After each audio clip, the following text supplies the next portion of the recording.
I'm going to turn our program on. Sounds glorious. Look at all the hunky boys. Not people, brains. Stop your grinning and drop your linen. Found them. Where's your pass? Screw your pass.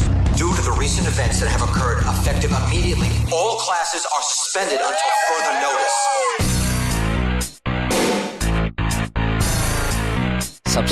Sup.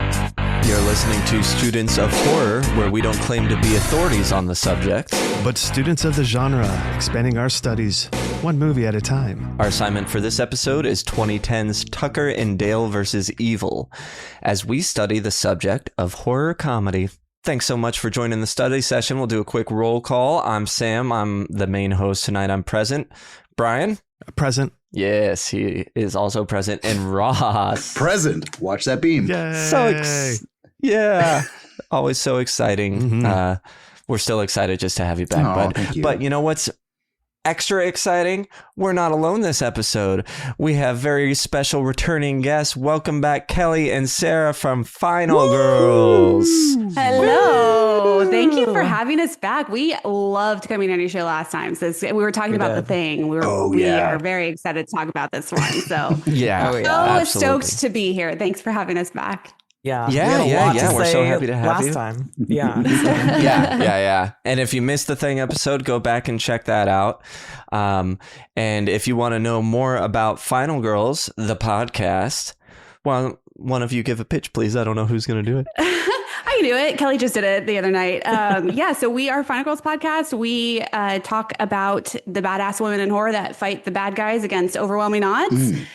We love a good badass feral fighter of a final girl, and we cover one final girl per episode. So this is a fun movie to do because we have a fun final girl in it. So we release episodes every Wednesday. Yeah. Been around for 80 episodes now. That's awesome. Ooh, congratulations. Yeah. That's a lot. It just snuck up on you too, I'm sure. Does. You're like, oh my goodness, look at us. Yeah, exactly. Yeah. That's awesome. That's awesome. And we'll make sure to put a link to their show in the show description. Sure. And thanks again for joining us once more. Before we continue, we must take a moment to thank our study buddies whose generous support keeps the club strong for just $3 a month. If you want to support us in other ways, subscribe, rate, review, comment, and share the show. Jump into our Discord. It's free if you want to come chat with us and some other folks who love horror. Links to all that are in the show description. Now, with all students present, what do we call them? The exchange students? Foreign exchange students. Yeah, exchange students. Joining us and the study buddies avowed, it's time to crack open the goo book and officially begin tonight's meeting. Give me that goo. Starting with our logline for this one. Affable hillbillies Tucker and Dale are on vacation at their dilapidated mountain cabin when they are mistaken for murderers by a group of preppy college students. It is the nail on the head. That's good. Yeah. It's hard to do nail. for this one. The nail out of the nail gun. Yeah. Totally did that on purpose. I'm sure. Taglines: this year's spring break is cut short. Yeah, that's all right. Also, Got another one? I got to take just like this ping pong. I haven't been here for a while. It's the ping ponging back and forth between you guys. I just wanted to let you know that's awesome. Oh, thanks, Ross. Okay, you're welcome. Thank you. We've actually, the whole reason we did it was hoping for a compliment from you specifically. I was just going to say, thank you. it's like watching a ballet, and I'm here for it. Which you're a aficionado of the ballet. Next tagline: the perfect love story with a high body count. No. Yeah, no, it makes me feel like it's going to be more of a love story, like thing. a rom-com than a rom horror com. A rom horror com. Sure. Yeah. I mean, that's in there. It's in there, but I feel like that's not the forefront. It's not the focal point. Yeah, Exactly. Misleading. When up against pure evil, just give her. Means get her done. See? I like that one the best. Yeah, I think out of all of them, I like that. Yeah. I feel like I'm in on it. Now you're in on it. And we have one final one. Evil just messed with the wrong hillbillies. Okay, I like that one. Okay, that was fine. Yeah. I'd wear that on a shirt. Yeah. I'd wear that on a shirt. Yeah. All right, movies are made by people. The people that made this movie are It was directed by Eli Craig and written by Eli Craig and Morgan Jurgensen. Evil Craig, director, also wrote and directed something. Evil Craig? Evil Craig. Yep. As his friends would like to call him. Yeah, sorry. We're just on that level. Eli Craig, otherwise known as, did something Evil called Craig. Little Evil in 2017 and Clown in a Adam Cornfield Scott. in 2025. Oh, nice. That's Enjoyed right. that. Yeah, And that was a lot of fun. Morgan Jurgensen has literally written no other movies, or at least none that have been made. Oh, Oh, wow. This is it. That's right. Some of our key players, we have Alan Tudyk as Tucker. And as much as he has worked in things I've seen him in, his only other horror credit is Abraham Lincoln Vampire Hunter, Oh, interesting. Yeah, which he's done I a have bunch not of seen. Sci-fi stuff, I guess. Yeah. Yeah, lots He's of sci-fi, lots of always comedy. Steve the Pirate to me. I okay. literally, Notably. Yeah. I literally just rewatched Dodgeball like right before watching Tucker and Dale, and I was like, "Oh my god, this is weird." And then it's also notable that he's in A Knight's Tale. That's what I Yes. remember him Yes. the best from. Is he? That could have been one of See- my early experiences with him, too. Yeah. So that's a little bit older at this point. Steve the Pirate's what I always think of. He's great in Resident He Alien. was in Firefly.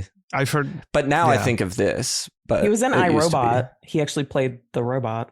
Mm-hmm. Well, Which is a so weird bit of trivia. it's funny you said the Steve the Pirate thing. I was going to try and not tell this story, but if I was Trying not to I tell went to a story. see. Well, so I went to see the movie 42 with a friend of mine, and 42 is the Jackie Robinson biopic with Chadwick Boseman, and there's a part in it where he is like standing at the plate, and we hear a voice off screen just calling him the N-word and saying all these awful, horrible things to him, and it's the coach of the other team, and finally it like reveals the face, and the actor is Alan Tudyk. And all my friend knew him as was Steve the Pirate. So as soon as we see his face, he starts uncontrollably laughing in the movie theater while we're surrounded by people during this racial epithet. It was the most embarrassing. I was like, you gotta fucking stop, like, or leave. I was so mortified. I had a similar moment, and this was not like racially charged, so it's not as bad as like what you experienced. But when we were watching the new what fucking I don't remember which Star Wars movie it was. The first one with Kylo Ren. When he took off his helmet, and I realized it was Adam Driver, because Sarah and I both liked the show Girls. Girls, when it was Yeah, on, sure. and I only knew him as Adam from Girls, and I was like, oh my god, no, what the hell? Okay, totally ruined the character for me. I thought you were gonna say his high-waisted pants made you laugh. Well, that too. They were really high. Yeah. Really high for Extremely, such like a under the nipple. young person. I mean, Then we have Tyler Labine as Dale. He was also in Little Evil. He was in a movie Cottage Country, Escape Room, I'm assuming 2, because it's Tournament of Champions. Oh. He was in Rapture Palooza, TV show called Reaper, Yes. which I believe is a horror comedy show. yeah. And he is in 3 episodes of The X-Files. 2 incredibly old ones. Season 3, he's in War of the Coprophages. The cockroach one. And yeah, the cockroach one. Mhm. And then 2, also in season 3, he's in Quagmire, which is like the Loch Ness one. Yeah. Mhm. Okay, cool. And then in season 10, when it got rebooted, he's in an episode called Scully and Mulder Meet the Were-Monster, where he's playing the same character, but like, Older. 20 years later That's or whatever it is. Amazing.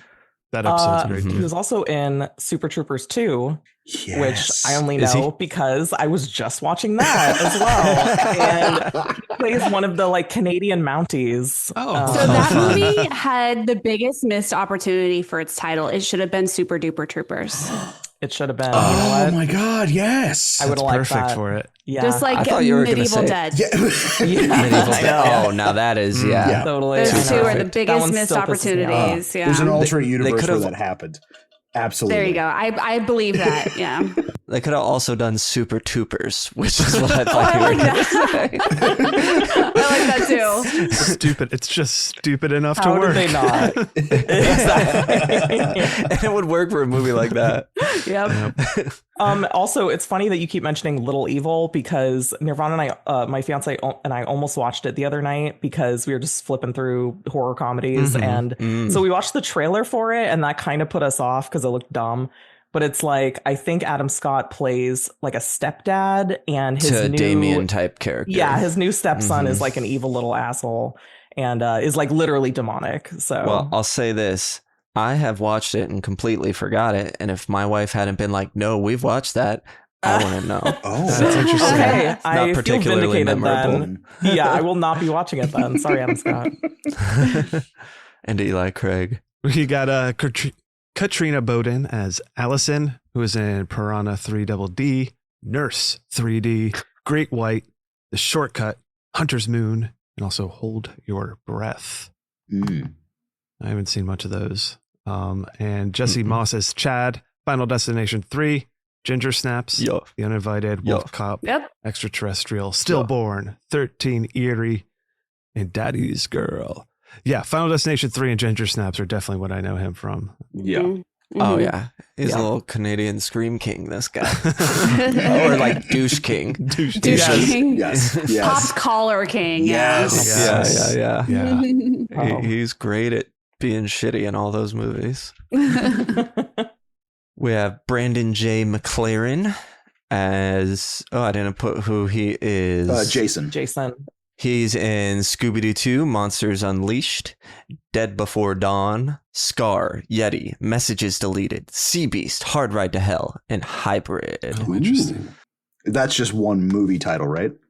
That's the whole thing. That was the subtitle. That Was just Scooby-Doo 2. That was the subtitle. Scooby-Doo 2. Yeah, that's all in the subtitle. Yeah. He's also a recurring character in The Rookie. Fun. If anybody watches that. Apparently, he was the Red Ranger in Power Rangers SPD, whatever that is. Oh, okay. I don't know what that is. Super Police Department. Super very well could be. Department. I only vaguely know that the first iteration of Power Rangers with what's his name? Yeah, I don't know what SPD I'm not is. Jason, the myself. guy. Jason David Frank. That's it. He was good to his fans. Passed away. Sad. Yeah. Christy Lang as Naomi. She was in Scary Movie 4 and also in Sea Beast. Ooh. And Chelan Simmons as Chloe, also in Final Destination 3, in the original It miniseries, the Carrie remake, a movie called Windchill, See No Evil 2. And I haven't seen this one, but I kind of want to because of the name. Malibu Shark Attack. Ooh. Okay, and the poster for it is like looking from the inside of the shark through its jaws as it's attacking someone. Sounds great. That sounds right up your alley. Yeah. Yeah. All right. Rounding it off, we have Travis Nelson as Chuck, something called Other Mommy, Embrace the Vampire, and Drop. Alex no one from Arsenault as Todd, Adam Bochesney. Oh yeah, Bo. Joseph Allen Sutherland as Mike, Philip Granger as the sheriff who was in the back rooms as Meter Man. He was a Meter Man, presumably. I don't remember. That's what Wait, I was like. the Who's Meter in that? Man? And when I looked, it just says Meter Man. Something called Bad Dreams, AMI, Sasquatch, Ross Hay, The Barber, Comforting Skin, and many more. Yeah, that's one of those Canadian actors. It seems like probably gets a job every time a production company comes in to Canada. the area. Yeah. Who is the horror forward? All right. What subgenres does Tucker and Dale versus Evil fit into? Obviously, have horror comedy, buddy comedy. I say we also have what's that? A buddy comedy. Buddy comedy. Buddy comedy. Yeah. Sure. Yeah. Hicksploitation. Oh my God, I like That's that. okay. Certainly. It's like, would you say satire for this type of comedy as well? Yeah, it I would be, would. right? Because it's satirizing the genre. Yeah. Or like this specific thing. Mm-hmm. I also said slasher / college kids. And it's on some Final Destination type shit. You know what I mean? Very easily just could be made in the of same that universe. time. Like it feels like very much, yeah. Well, I feel like the nature of the deaths. Oh, for sure. Well, you also have two actors in the actual in Final Destination 3. Yeah, it for sure gives those vibes out. I don't think the deaths here are as elaborate. No, it's more like, oh no, he dove into a wood chipper accidentally. The Death Rube Goldberg machine is just one thing. It's one thing. One thing triggers it. Yeah, this is like if death was efficient and just made it happen. Just right. Yeah, right. Didn't like play with his food for so long. Yeah, I think that rounds it out pretty good. Secondly, do we have any trigger warnings for this? Without major spoilers, I mean there is sexual assault stuff kind of alluded in the third act. Yeah, and I think I think that's about it. Yeah, besides the normal horror fare stuff. Yes. Yeah. Do we think this movie would please a gore hound? Please, I don't think so. I think they'll have a good time, but it's really not too. It's not over the top. There's ridiculous moments, but the gore itself is kind of compared to some other things. Well, okay, yeah, because I agree. Because like even when you get the gore, it's more slapstick gore, than like terrifying gore. You know what I mean? Like when we've got like wood chippers and other things like that, it's done in such a comedic way that even when a character is literally buckets of blood thrown on them, it's more funny than like. How descriptive of you. Funny gore. Cool. Finally, is this a horror 101 movie or an advanced upper level class? 101. I think it's 101. Here's the trick. Yes, I agree that anybody could, but I feel like it helps to have a lot of horror trope knowledge to understand all the bits. That's true. Yeah, but it's not an extra necessary. level. Not necessary, but there's like an extra level there. Extra credit. Yes. There you go. Yes. I think it's very gateway horror, and it has the same vibe as whatever that one. It has the same level of horror knowledge required as whatever that commercial was, where those dumbass kids like run into the garage full of chainsaws and like just keeps accidentally like putting themselves in peril. I forgot about that. Wasn't one of them hiding behind an entire row of sharp knives and saws? Yeah, and like that? the killer is looking at them in like a confused way. Why don't we like, take the getaway car? And they're like, no, we gotta hide in this place with all the chainsaws. Yeah, totally. Exactly. It's that same level. Yeah, just through pop culture, you would have absorbed enough to get it. That's a good point. Yeah, I feel like you would know the chainsaw running around the chainsaw might be like you would know that might have been a Texas Chainsaw Massacre Leatherface thing. Yeah.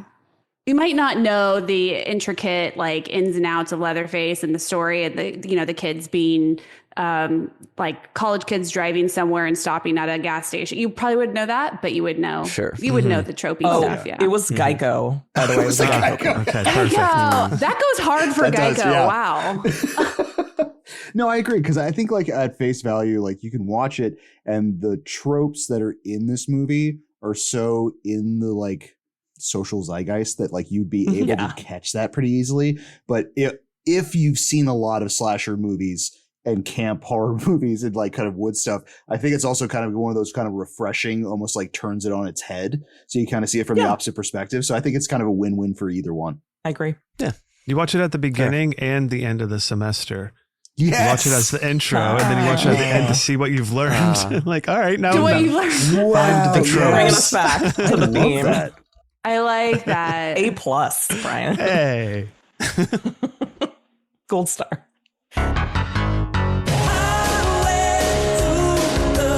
Spoiler zone. All right, starting with IMDb behind the scenes. Tyler Labine selected the Giver hat for Dale for dual semantic resonance. The spelling mimics giver, aligning with the character's generous disposition. The phrase functions as Canadian vernacular equivalent to get her done, the expression popularized by Larry the Cable Guy. Yeah, and we were definitely talking about this before we started too, but Ross being a Canadian now knows a little bit in what to say with the locals, right? Now I can say, giver. Just walk around all the time doing that. Yeah, just doing that. Yeah. That'll you work, see somebody right? like mowing their lawn or something, you can be like, hey, giver. That'll be perfect. They're like, stop. Giver, Leave me alone. Hey, ooh. But now I have giver as my, in my repertoire now for We all locals. do. We all do. Yeah. but we can't really use it. I'll let you guys know how it goes. We'll bring it down to the States now that we know. Keep a tally. Yeah. Yes. Like how many people are like, yeah, he's got it, or versus like, what the hell are you talking about? Stares. Yeah. You might notice now if people say it and like register that, like people could have said it around you, and you're like, but now I'm gonna say like, ooh, and point, and that might be bad. I hope so. Dale serves pancakes to Allison in a sequence intended as a direct homage to the pancake scene from Eli Roth's 2002 film Cabin Fever. What? Director I Eli legitimately Craig. quote that all the time. The no pancakes. I was just saying it like 2 days ago because of the Korean pancake Oreos. And so it comes up more often than you would think. Before I had seen it, Brian, you probably don't remember this at all, but I remember you saying it to me before I had seen it when I was tearing tickets and you were working the ticket booth at AMC. I do not remember this at all. No. I was like, all right, I guess I'll see Cabin Fever. Yeah, that was... Anyway, yeah, Eli Craig said, yep, we did that as a little homage. Mhm. So there you go. All right, movie talk. We're going to dig into it now. Premise. What if the redneck hillbillies in a horror movie only seemed like the bad guys, but they were actually good, and the college kids were actually the bad guys, and they die through a series of mishaps? That's kind of the premise, right? Yeah, I'd say that sums it up. Nailed it. Yeah. And I think that's a fun premise, especially for a horror comedy. It's seeing the other side. What if you see the other side of the equation? Like you see from the college kids' point of view. This is like, what if you see from the killers and they're not actually killers? It's just unfortunate mishaps. Terrible series of events. Yeah, I'm So- definitely on board with that. My question is, could this be done in a non-comedic way? Would it be possible? I think so. Because, I mean, at that point, like, instead of leaning hard on the comedy aspect, is that the building anxiety and insanity of these two guys that realize that these murders are going to be pinned on them. And then kind of like, it's because that would be kind of a weird kind of like moral quandary where you're like, well, we're going to probably be pinned for these murders. Yeah. Should we just kill the rest of these kids and just bury them? Or should what should we do here? You know what I mean? Like, I think you could probably get pretty nefarious and gnarly with the concept, especially if there's like an accidental murder that leads to like a series of just a bunch of other crazy shit. That's a good point. So didn't the trivia say something about a Korean remake of this? Is there?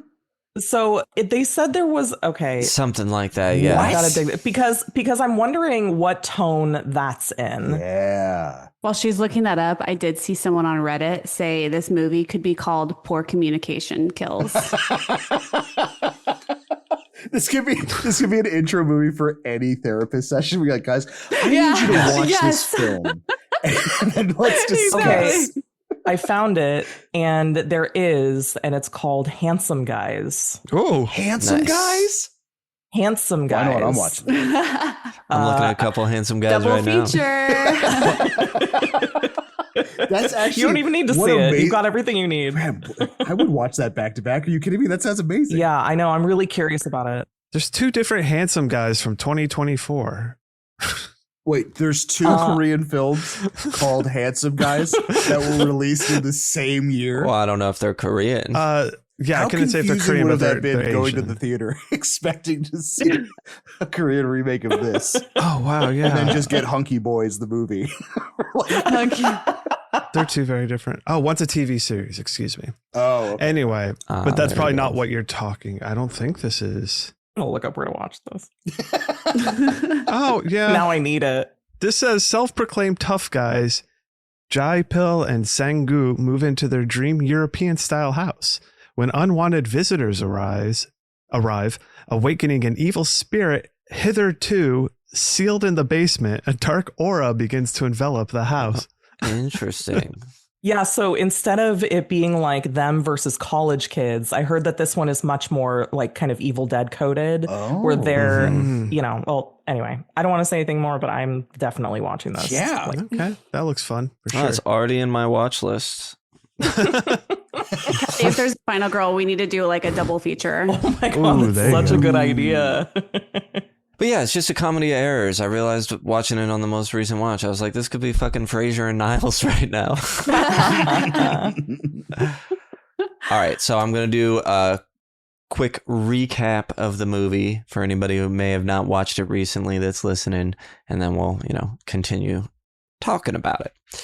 So, group of college kids: Allison, Chad, Chloe, Chuck, Jason, Naomi, Todd, Mitch, and Mike. A lot of people in that car. A lot. Go on a camping trip in West Virginia. While at a gas station, they encounter Tucker and Dale, two well-meaning hillbillies who recently bought an abandoned lakefront cabin in the woods. On Tucker's advice, Dale tries to talk to Allison, but his appearance and nervous behavior frightens her and her friends. While Tucker and Dale repair the cabin, Chad tells the group about the Memorial Day Massacre, a hillbilly attack that took place 20 years prior. They later go skinny dipping, and while Tucker and Dale are fishing, Allison is nearby. She gets startled by Tucker and Dale, falls in the water. Dale rescues her, but to the other college kids, they think they're kidnapping her because they say, "Hey, we got your friend. We got your GOCHER. We got your friend. Got your friend. We got your friend." But they run away. The college kids run off, leaving Allison with Tucker and Dale. Next day, Allison wakes up at Tucker and Dale's cabin. Initially, she's scared, but turns out these are nice guys. It's all a misunderstanding. While this happens, Chuck leaves the group to go find police, and they head to the cabin to try and save Allison. When they get there, Tucker's using his chainsaw, accidentally cuts into a beehive, so now he's running around a la Leatherface.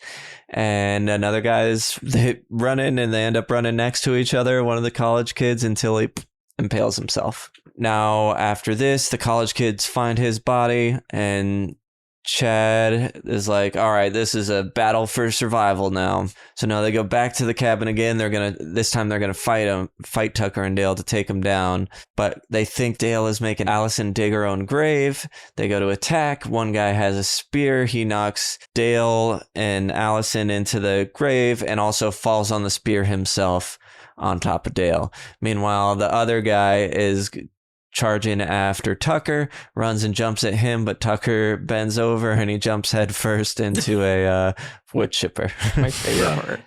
Yeah, it's so good. Just grabbing the legs. Yeah, he'll be fine. Just get him out. Just get him out. It's all right. He's already torso in. So now Tucker and Dale are like, what are we going to do? Dale suggested contact the police, but he's like, we can't talk to the police. Like, do you know what this is going to look like? They're going to think we did all this, so we're going to have to clean all this up. As they go to do so, the police arrive while they're dragging half the torso around. This causes, they're like, you know what, we can sort this out. We'll go inside, talk to Allison, who's in there because I knocked her out with my shovel accidentally. And they go inside, and the sheriff puts his hand on a beam that we know from earlier is no good, and he gets a big old block of nails to his head. How's he walking around? But he does. He goes to the car and gets the radio and is like, grr, grr, grr, and then falls over dead. So now, the kid comes out, grabs a gun, goes to shoot Tucker and Dale, but accidentally shoots himself in the head, blows his brains out. Now they have Tucker's dog, or Dale's dog. Tucker goes to set him free. Dog gets away, but now they have Tucker. Now they hang Tucker upside down, cut off his bowling fingers, leave him on the porch for Dale. Dale goes, cuts him down. While he's doing that, the remaining surviving friends sneak into the cabin for Allison. They're like, we're here to rescue you. She's like, they're nice guys. It's all a misunderstanding. Let's have some tea. So they try to do that, but then two more friends who still think bad stuff is happening, who are outside, come in. That causes a whole kerfuffle. One of them accidentally gets set on fire, which causes the place to explode, which apparently takes care of everybody except Tucker, Dale, and Allison. Oh, but it turns out Chad's still alive. She's like, maybe he's okay. And then he lets out a guttural scream and takes a big puff of his inhaler. He's like, Harvey Dent we should get out of here. He's Yacht Club Harvey Dent. I want to see that movie. So they escape in the truck, but crash the truck, come to. Chad has taken Allison to the sawmill. Tucker's really hurt, but he says, go save her. So Dale and Jangers, the dog, go to save her at the old sawmill. It's like a classic villain movie where she's tied to something, turns on the saw, and she's slowly moving towards it. Fight ensues, throws a little hatchet. She is set free. Now they go like upstairs and throw a chamomile box at his face, causing him to have an asthma attack and fall out of a window to his death. Now Tucker's in the hospital. He's okay. He's doing better. Dale is going to go on a date with Allison, bowling. Buys her a helmet. Yeah. She's very prone to head injuries, this girl. And they kiss. And that's the end. Okay. Oh, actually, you're right about the content warning earlier, because now I remember I hated the way this ended, where that creepy dude knocks out the other girl and like dragging her away, and they're just like, they literally say something like, whatever. Yeah. As they're like kissing. Yes. Okay. Bizarre. It's like, really weird. Wait, I feel like it doesn't fit with any of the rest of the movie. It turns your opinion of them like back around at the last second, because I'm like, oh, they're so cute, and then I'm like, fuck you, what the hell, what a weird way to end it. It's like, okay. So I guess everyone's terrible.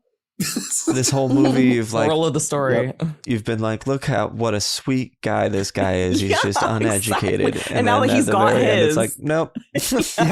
God. Yeah, I'm not a fan of that part myself. No. One of the things I heard in the commentary, Tucker was actually going to die at that part and just be dead, but they decided not to go with that, which I'm glad they did. I feel like I've changed the tone of the movie. Yeah, we don't need that.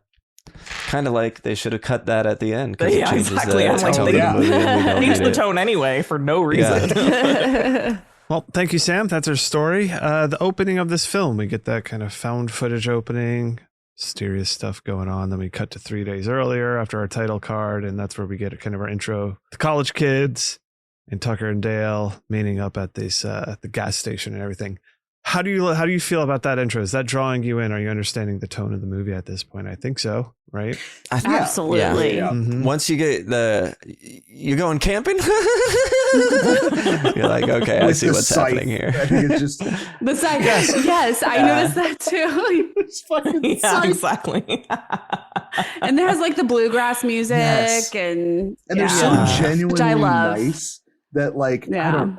And again, maybe it reflects so many people that either like myself or people that I know that are just socially awkward to like the nth degree, where like you're seeing that and it's the cringiest but funniest shit, because you're just like, God, I know people like that, where it's like, you guys want to come hang out with us? No, okay, all right, bye.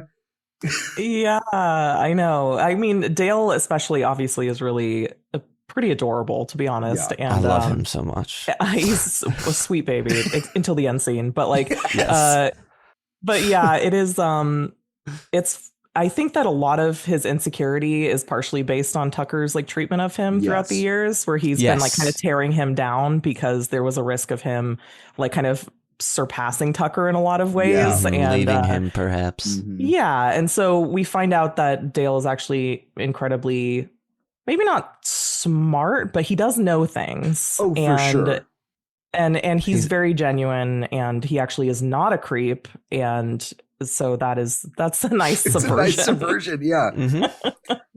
Because especially in the subgenre, I get maybe just like you said, the what was the hillbilly exploitation? The exploitation. Thank you.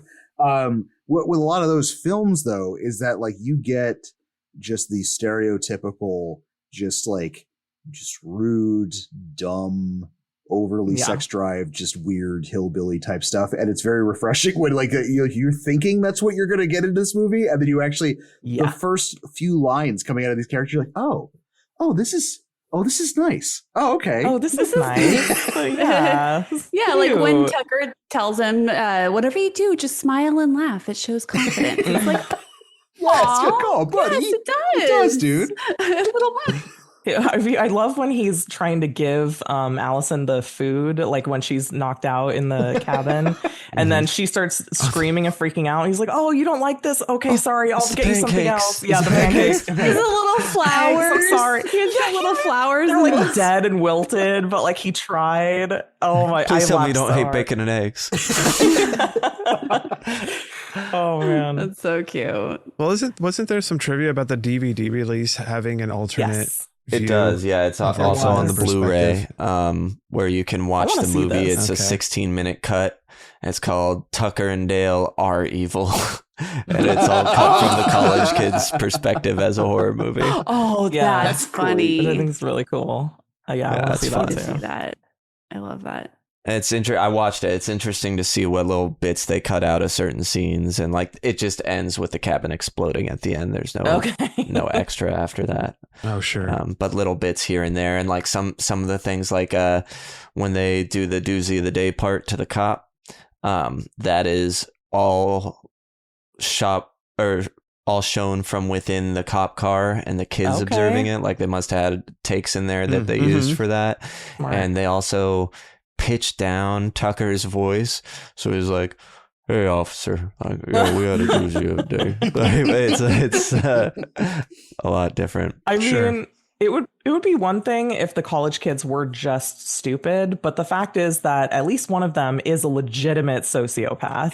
Yes. Like has been waiting for his chance to kill. Right. And so I mean they could have gone the other way with that and just had everyone be dumb, but it's Tucker and Dale versus evil, and we have an actual villain who is evil. Yeah. So that was another thing in the commentary. Eli Roth kept calling Chad's character evil, like that was his name. Whenever he was like, "Oh, and now evil is doing this," I was like, "Oh, interesting." Right.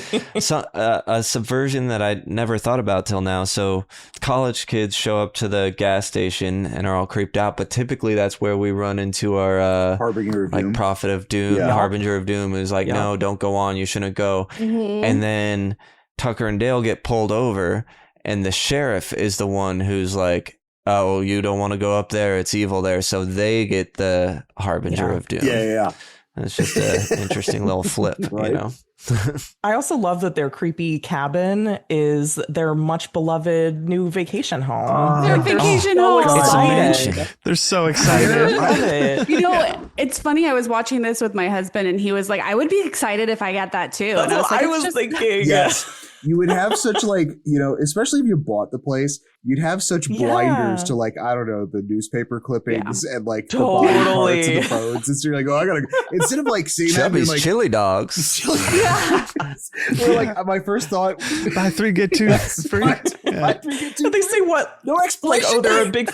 And they're like, "Oh, they're a big fan of the news," or something like that. When they just find all the newspapers, like, all right. Yeah, that's exactly what they say. Because they're looking at the bones, and Tucker goes, "Oh, must have been an anthropologist." And Dale goes, "Yeah, must have something." It is true, yeah, because like if I had bought a place like that, I'd be like, man, not even looking, I'd be like, "That's so much to clear out." Like I gotta not even just like, oh my god, yeah. If I bought a place like that, I'd be like, before we do anything, we got to shoot a horror movie here. Now good you're point. talking. Yeah, good point. Let's head down to the AV lab, look at the technical execution. How did the actual filming of the movie work for you? You know, editing, music, all the stuff.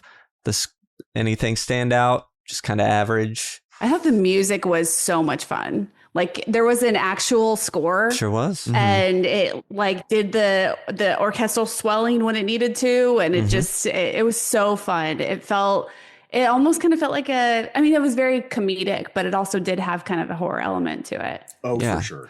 I think it just goes to show, because a lot of the college kid moments have the like scary music or something, like when Tucker and Dale first drive by them and it gives sort of like and they're staring as they go by. So I think it takes a delicate balance to like show the college kid perspective. You have to like shoot it a certain way and present it a certain way and then flip it with them, which I think they do a great job, especially because this was like super, super low budget movie. Oh, for sure. Yeah. Oh, sure. And it doesn't really feel like it. Like that wasn't super noticeable to me throughout. And I also think the editing is really strong in terms of just comic timing. Oh yeah, Absolutely. Especially that scene with Tucker waving the chainsaw all around and like accidentally pursuing the other kid is so funny. And then the fact that like at the very end when he's already dying, the kid kind of realizes the bee element is just it's such a funny thing to end on. Just landing on the nose. Lands like, on his nose. Yeah. He's kind of like, the only CGI in the movie. Oh. Well, no, isn't the throat stabbing during the blackout scene, isn't that CGI too? No, that really happened. Sorry, there's like it certainly looks that way. I'm just saying what somebody said in the commentary. Oh, the commentary? I was gonna say because there's like this terrible CGI stab thing during. I know what you're talking about. The machete to the throat. Yes. Mm-hmm. Oh yeah, definitely. That's maybe they said one of the only bits. Of, maybe. and I if we can't trust IMDb trivia and we can't trust movie commentary, what can we trust? Okay. Yeah, right. What's our source of truth? It's all lies. You had to be there, I guess. No, I think I think the editing is amazing in this. Like you said, it really helps with like really snaring in the comedic beats. And then I really like what Sarah was saying with the music is that it really accompanies it because it gives this backing to when you're supposed to be kind of like your perspective is supposed to be changing. So like anything, like if there wasn't that music behind it, it would feel a little more mundane. But because you're seeing it from the college kid's perspective, it's like, da-da-da-da, and then you're just like, oh, good point. Definitely. And I think another thing that sticks out to it is when we do get that gore and all those little bits of kills and stuff, they feel authentic to a horror movie too. So like it plays in that really well. From that first, you know, impaling on there was a lot of impaling. Yeah, that was the first one that happened. There is. That's probably a cheap effect too. Impaling's great. The sepia tone. Yeah. The sepia tone got me too. I was like, that's so silly. Well, we're supposed to be like 20 years earlier. Oh, just this goofy sepia tone. It's like an old west. Like it reminds me. That's how you know it's old. It reminds me when I was a kid and I used to like stain my papers with coffee to make it look like it was really old and like burn the edges. Yeah. It was so goofy. So what I was going to say was Sarah and I always talk about how horror comedy is one of the hardest genres to achieve. And there's a major balancing act there. And so I think that this movie very deftly accomplishes that balance. But this type of movie fails so easily that it's nice that I was reading some of the IMDb comments, which I usually don't because they're a dumpster fire, but people were saying like instant cult classic. And I can see that completely. I can see how you would watch it for the first time and think that's your first thought, so. Oh, yeah. I've seen this movie countless times.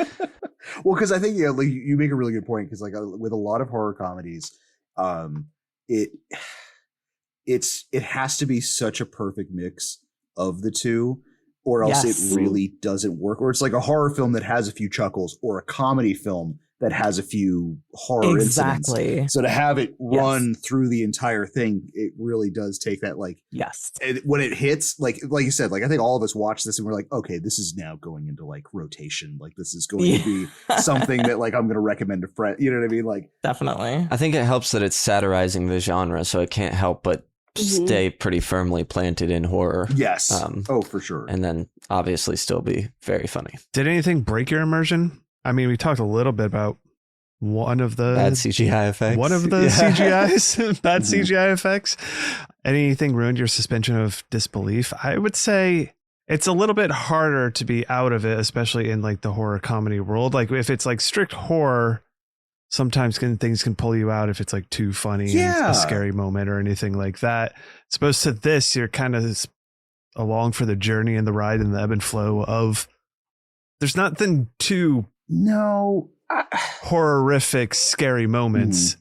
I don't think anything really pulled me out. I mean, I will be honest with you, like Birkenstock Two-Face, which is kind of just like, I don't know. The character design for me doesn't really fully land, but because it's a horror comedy, it's not. I can like get that. It doesn't completely take me out of it, but just like by the time he's half burnt and like by the third act, it is kind of this weird where I'm like, oh, this is almost like it goes from satirical to almost spoof for me. Yeah, but everything else is so amazing with it. I kind of just am like, all right, this is fine.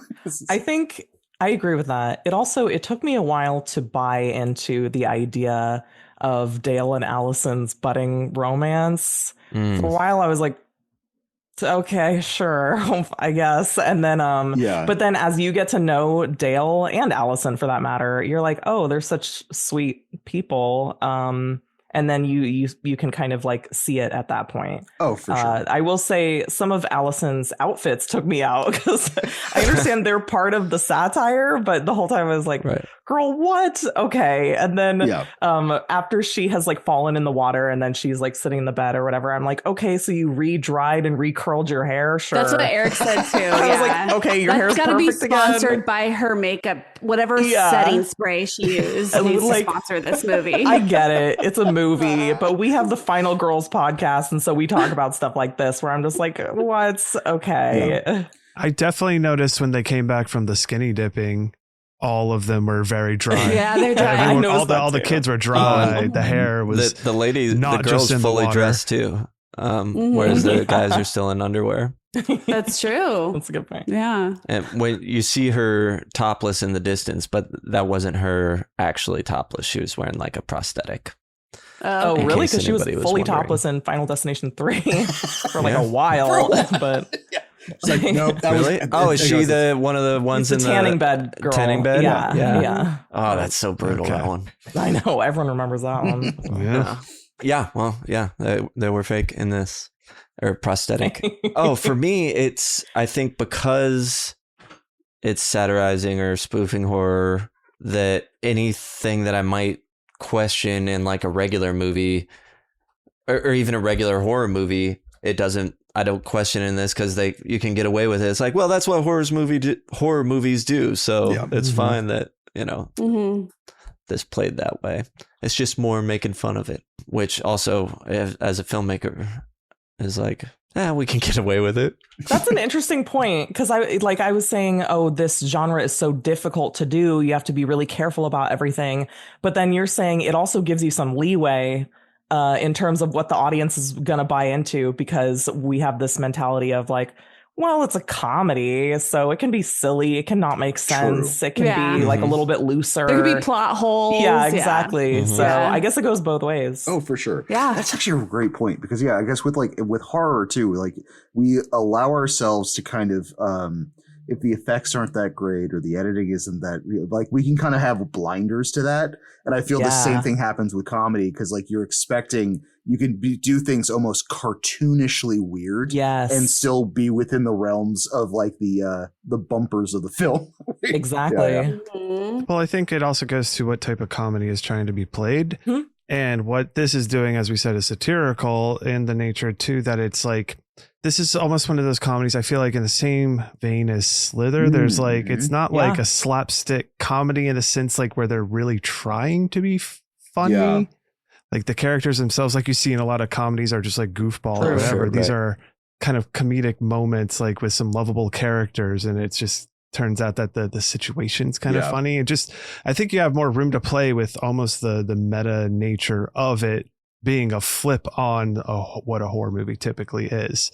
That's exactly what I was about to say too. I think the meta element affords you some, extra wiggle room as well, because it's like if the effects were just total dog shit, then we would be like, we've all seen those horror movies where the effects are like real goofy, but it's like kind of charming and whatever. And so I feel like you'd be okay with that in this context as well. Oh, for sure. Absolutely. Yeah. Yep.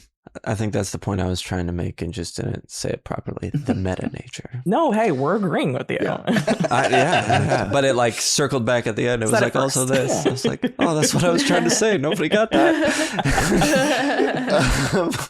All right, let's move on to the character studies. How do we feel about our main cast? Did they feel like real people? I think we actually just talked about this, that they as compared to some more like over the top spoofy type comedies like Austin Powers or Scary Movie, Ron Burgundy type thing. This is more grounded. They try and make Tucker and Dale particularly, I feel, like real people. If anything, the college kids are a bit of a cartoon character of college kids. Yeah. Especially when we first meet them in the van. But I like that one of them like pulls out a little pinner of a joint, and they're like, "Look what I brought!" And I was like, "For 6 people, but they also were like, "We forgot the beer." Which is pretty funny. But Sam, you're right, because like Ross said, we all have met people that we can connect to, like Dale as a person, or even Tucker as a person. Tucker. I mean, I don't know about everyone on the call, but I live in a pretty rural area of California, and I meet a lot of Dales and Tuckers throughout my day. Yes. And, you know, they're sweet people. I don't know if I would talk to them about politics, but they're very friendly. So.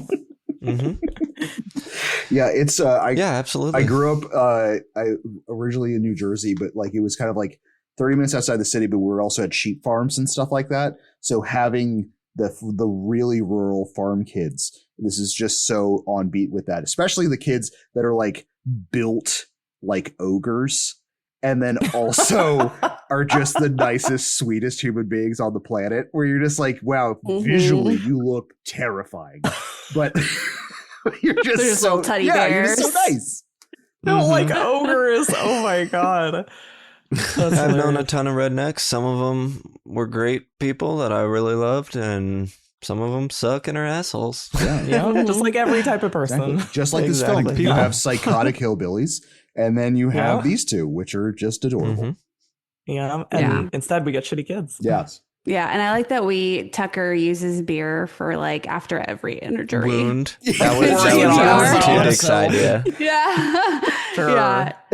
No, I went to school with a bunch of the kids like Chad and the other. Yeah, they were like obviously a hyperbole version, but it's still, you know, the pop collars. My dad can get us out of trouble type people. I went to high school with those people, and they're insufferable. So I liked that about these. Yeah, I know the type as well. I mean, Sam and I grew up in a town in Florida that had a very big mix of both of that. It was like a very like rich side of Sarasota. I mean, like has an area of it that has a bunch of millionaires and all that kind of shit. And then you go literally not that far out from it, and it's all cattle ranches and like all the folks. All the so was like road signs have bullet holes in them. Oh jeez.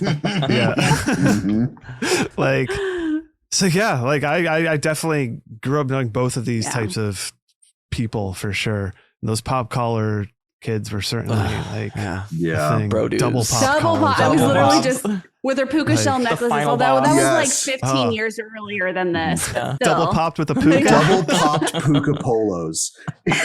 The white shoes and the white belt. Yeah. Oh, I had a white belt at it one time, but that was because I was like, cool. but that was scene. That was a cool scene. Different aesthetic. Mine was studded. Yeah, probably also had that like blown back and swoop hair. The shotgun. Yeah. I did too. Oh, I remember that, Sarah. Yeah, Kelly remembers me like that. Yeah. But Dale in particular is probably why I love this movie so much. It's just got such a charm to him. Like I watched a bunch of Tyler Labine stuff after this movie. I meant to dig it out before this. I have a signed like whatever pictures they sell at booths at like cons. Oh, nice. He was the only person. I used to have a job where I worked at Comic Cons, and I was at 20 a year for 5 years. Jealous. And he's the only person I ever left my booth to go get a picture with and get something to sign, and it was a still from this movie. Oh, that's awesome. Was he awesome? He was really nice. Yeah. But I didn't spend much time with him because I was like, thank you so much, I gotta get back to work. Sure. Yeah, no, I agree. He's great in it, and Alec Tudyk is fun in his role as well. Yeah, and, absolutely. But, I mean, he's just a great character actor. Yeah. Loves to do voices and is fun almost anytime you see him. Almost. I think he was in the Whedon show Dollhouse as like a serious, like tough guy or something. Like interesting. It's an interesting show, but yeah, I remember. He was in Firefly as well. He's in Firefly. And Rogue One. I forgot about that. Oh yeah. Oh yeah, he was. I saw him at a con waiting to get on an elevator in Hawaii. He looked like he didn't want to be bothered, so I did not bother him. Hey, good on you. Very incognito. Sure. That same thing happened to me at a con. I saw Clancy Brown coming out of a bathroom, and I have kicked myself ever since for not like asking him for a picture or something, because now he's in like like all the things that I love, he's in somehow, and but I'm sure he didn't want a random girl running up to him after he comes out of the bathroom. Immediately so out of the bathroom. Didn't have it in me to do it. So yeah. Unfortunately, it's canceled, but there's a Good Cop, Bad Cop that he was on that my wife and I just watched the only season of. It was very good. Oh, that's the worst. That's the name of the show? Yeah. It was just like a quirky procedural show, you know. Is that a satire? It was only from last year on the CW. Oh, of course it was on the CW. Oh. Okay. Yeah. I'm gonna look this up too. Watch some Good Cop, Bad Cop, and Handsome Guys. Oh yeah, you're right. He was Big Hank. Big Hank. Big Hank. On, He's the Good Cop. dad. It's like two siblings. One of them's real quirky. You don't say. Did anything fool you? Was there any solid twists, or did you see everything coming? It's hard. I guess the first time, it's hard to go back to that first watch.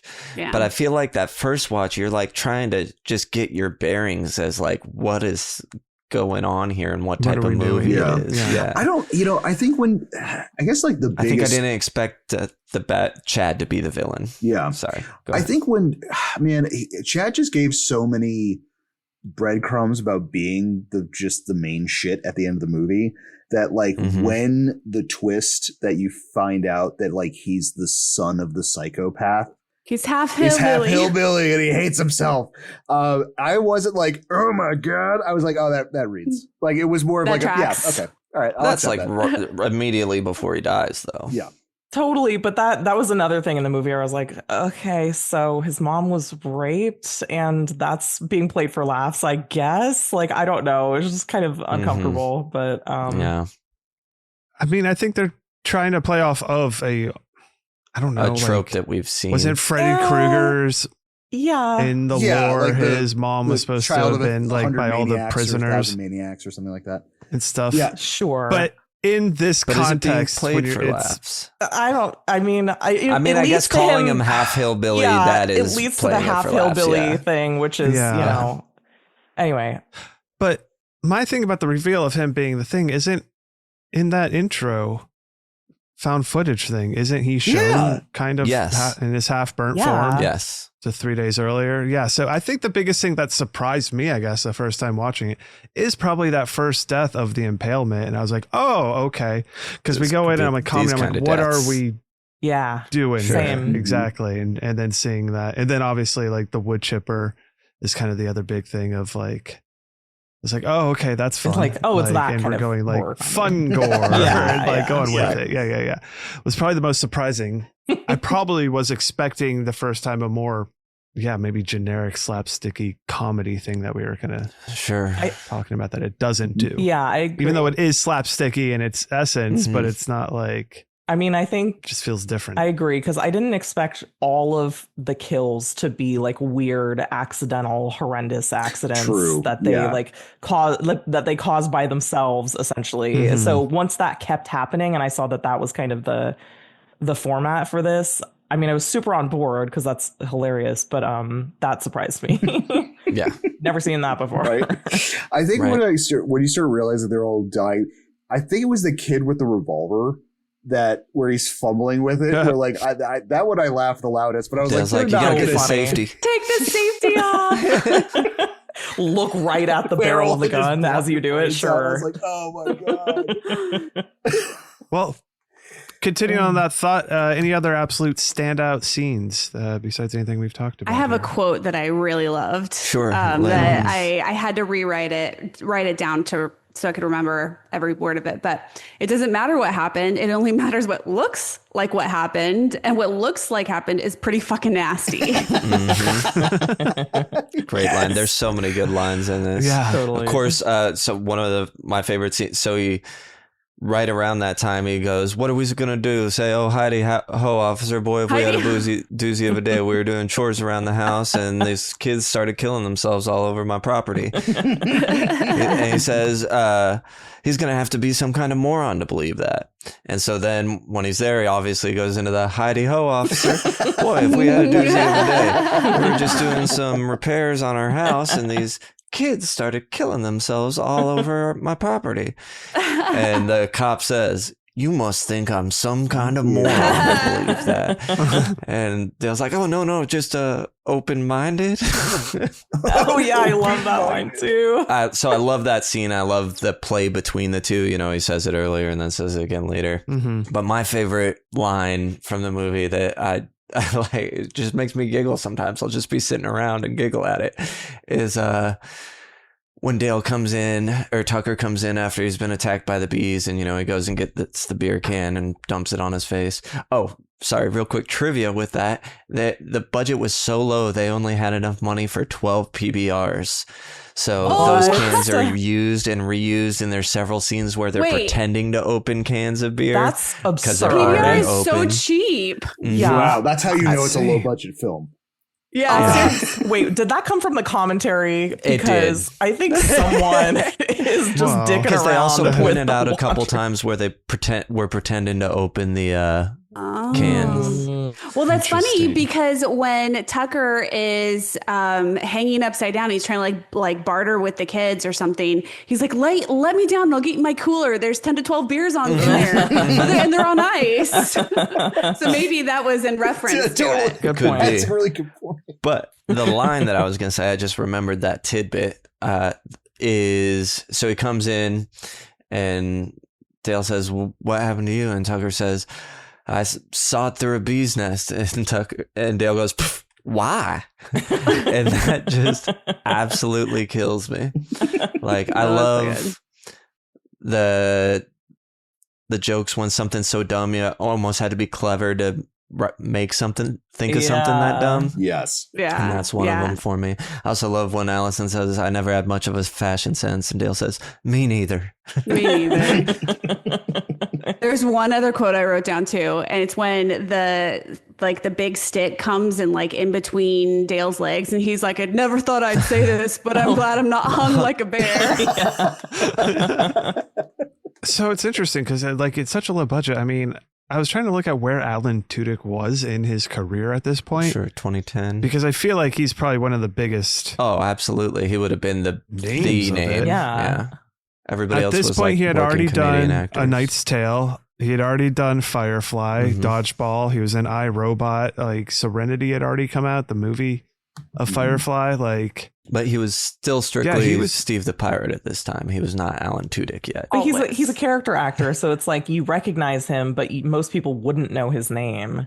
So it's like he's both, right? You know, he's the biggest star here, but he's not like a star to like most people. Mm-hmm. I feel like the title card gives a hint at how cheap it was, because that's the one thing that I think looks super cheap. I don't remember. Yeah, I can't remember that either. I gotta look that up. According to Wikipedia, it was a $5 million budget. Okay. So I think they could have got more beard. Maybe PBR, do they not have it in Canada maybe? And they had to import it? I mean, it's an import, right? PBR is an import in Canada. And it heals you, it heals your bee stings. Bee stings and all wounds. When you get your bowling fingers cut off. Yes.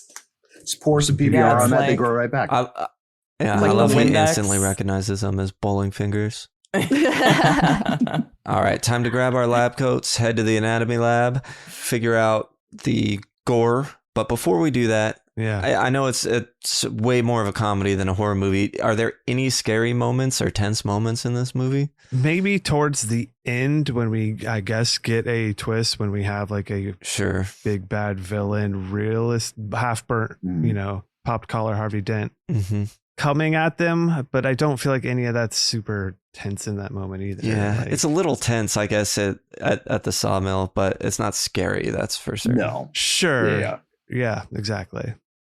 No scares. None. Yeah. All right. Fair. Fantastic. All right. Let's do the blood. It's time for the gore. Fatality. All right. The gore meter is when we score how gory the movie is.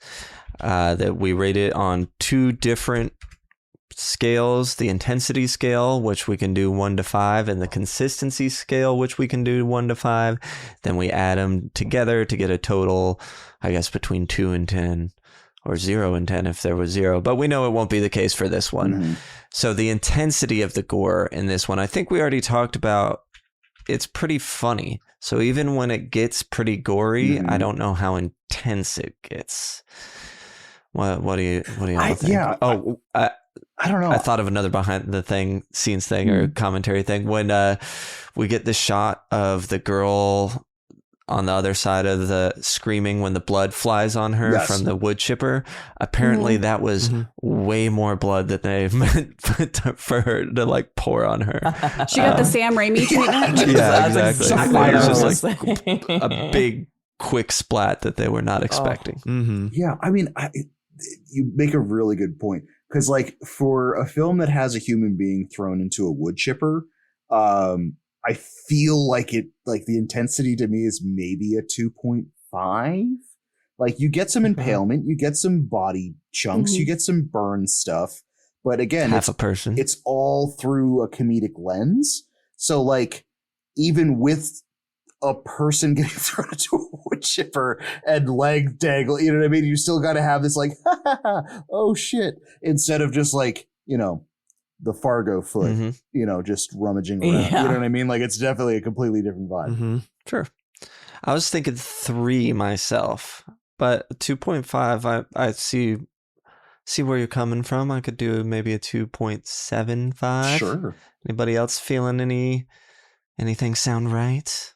That sounds right to me. I mean, even when we see the gore, post wood chipper or whatever, the props are just kind of funny, and so it's like, okay, you just have like the bottom half of a dude that you're just kind of dragging around like a sack, and they're like, oh, he's so heavy, even though there's half of him. Like, it's not intense. It's pretty fun prop, but Right. Yeah, I agree. 2.75. You think?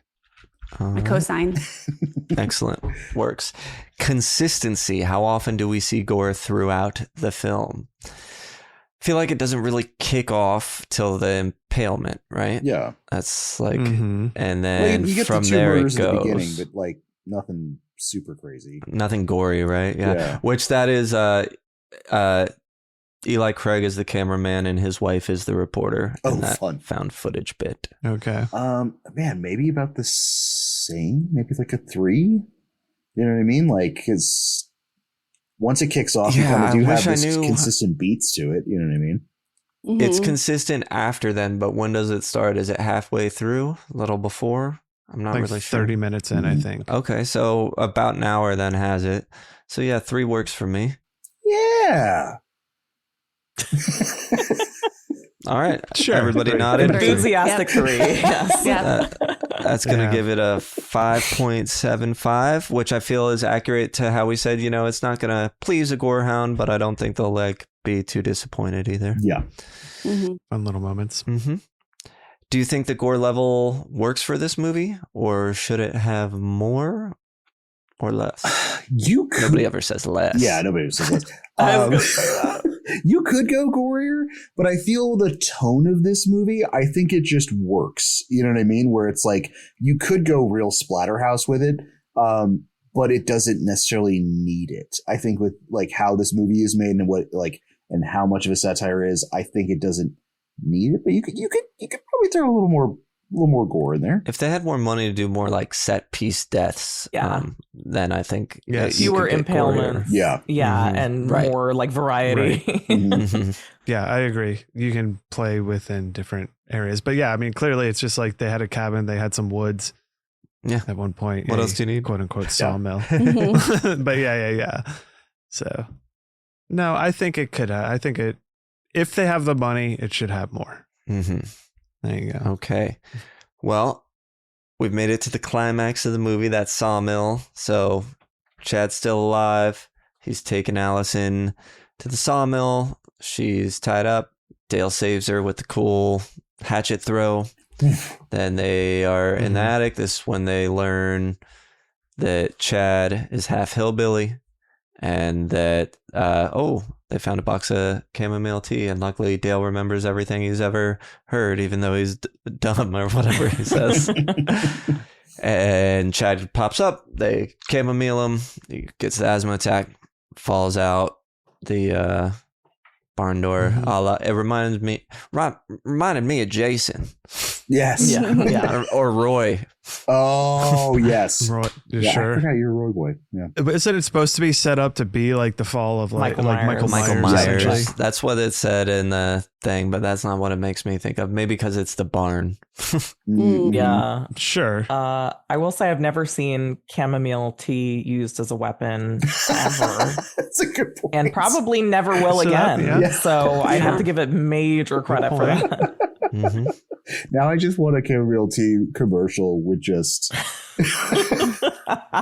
How is that going to sell it? Like, okay, if you're in danger, You're keep in danger. chamomile tea in your purse.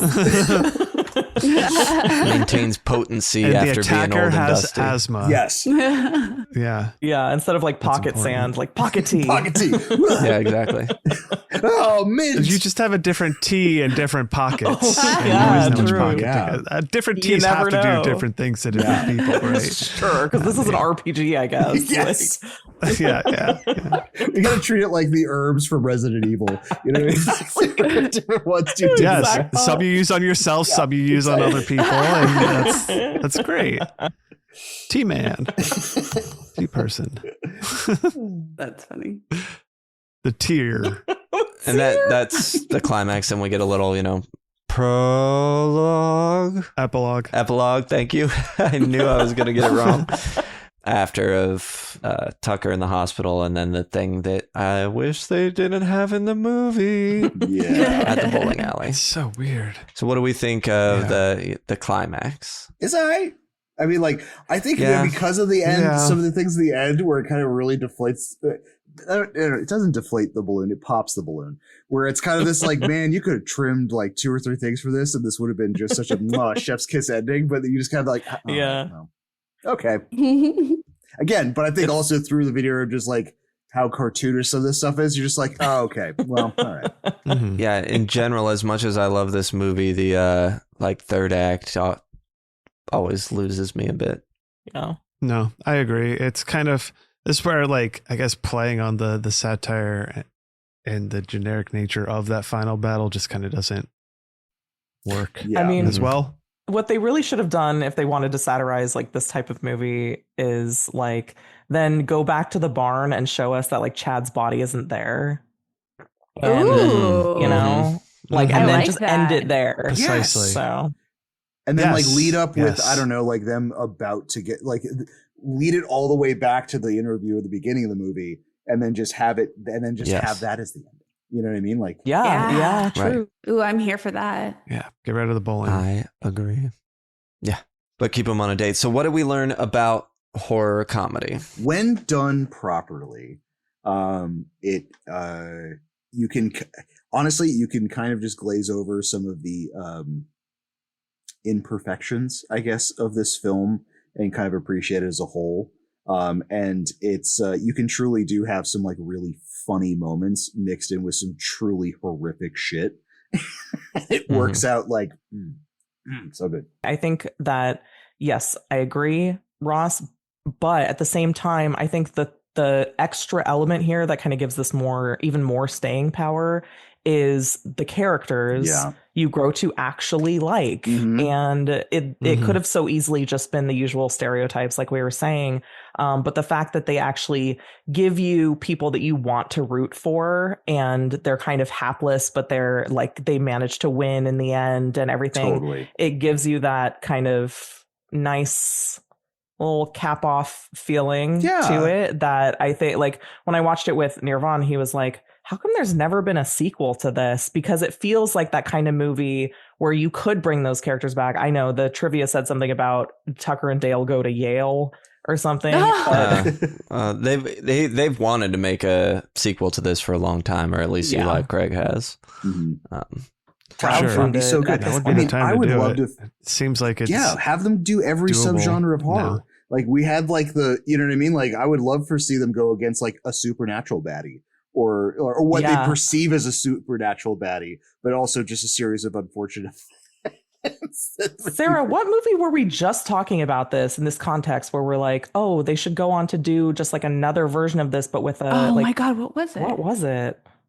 I'll have to think about it for a little bit. But yeah, totally. I could see that too.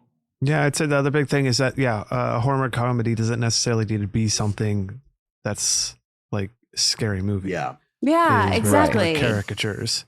I think this movie, as a horror comedy, I would show this to someone who was interested in getting into the genre before I showed them Cabin in the Woods. Oh, I would be like, sure. this would be kind of an appetizer. And then I would like kind of gauge how they felt. Because I think Tucker and Dale are such sympathetic characters. Yeah. And the gore is like, it's there. It's not too much. It's kind of the right amount. I think this would be a really good appetizer. Oh, yeah. And then if I would see if they were into it, and if they were into it, I'd be like, okay, sit down. I'm going to put this one on. Cabin in the Woods is much more aggressive than this one, which I love. But it's also like headier. Like they're very different movies, even though I can see why you compared them. They're also very different at the same time. Yeah. Because it makes it. I think that's a really good point. Because with this one, like it's a good appetite because this is a great gateway movie to being like, okay, if you really like, if you want more like creature feature, you could almost go like American Werewolf in London, where like that is a horror movie with some comedic aspects where like you can really steer the vessel in either direction. And this is a great starting point because it's a great like choose your own adventure. Yeah, absolutely. Okay, the last thing I was going to say, kind of related. I was debating if I was going to say it or not. Do it. But you can cut it if it's not good. That's how it works. So, you barely hear me on this show. The idea of Tucker and Dale going against a supernatural evil, which I guess is what the Korean movie does, is. I guess conceptually kind of reminds me of the upcoming like Curry Barker movie, Anything But Ghosts. Yeah. Because it's like those two characters are going to be total dumbasses and they're like fake paranormal investigators who then are like find themselves accosted by like actual like supernatural forces.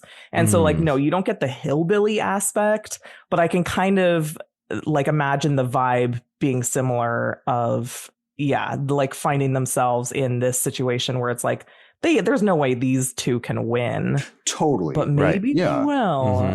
And you kind of root for it. Especially because of how how likable they are and how well their characters are developed. Because I mean, like if you look, not I guess historically, but like they could have easily done like an Abbott and Costello meets like slasher type shit. And like it still would have worked. And honestly, that character dynamic is kind of there, but they're likable characters. They're not just like complete idiots. I mean, they're idiots, but they're not completed. You know what I mean? Where like you side with them. Where like lovable. Lovable, exactly. Where this would like I feel like getting into other, especially with sequels and stuff like that, there's such a character foundational groundwork that you can put them in anything, and as long as they maintain their character base, like they'll thrive in it. Agree. Let's do our extra credit questions. First up, how would we survive / how many are sacrificed? This is a tough one for this movie. Communication. Mm-hmm. You know, I think that because not just because we talk on a podcast, but I think in general, all of us would survive because we have good communication skills. And I think that all of these would be easily avoided, even if one of us accidentally got killed. Well, are we Tucker and Dale in this situation? Oh my God. Oh no, we'd be screwed. We're the rednecks in this situation. Mm-hmm.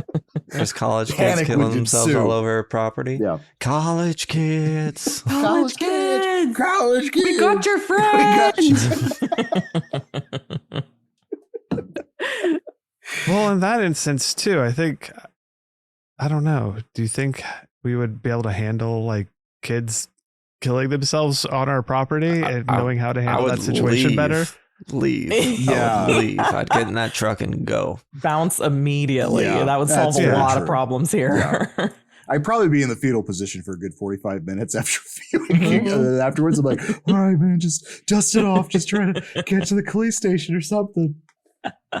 Yeah. Or you could just not be a good Samaritan. I'm not saying I advocate for this, but Tucker does tell Dale, all of this happened because you're a good Samaritan. Ooh, oh, yeah.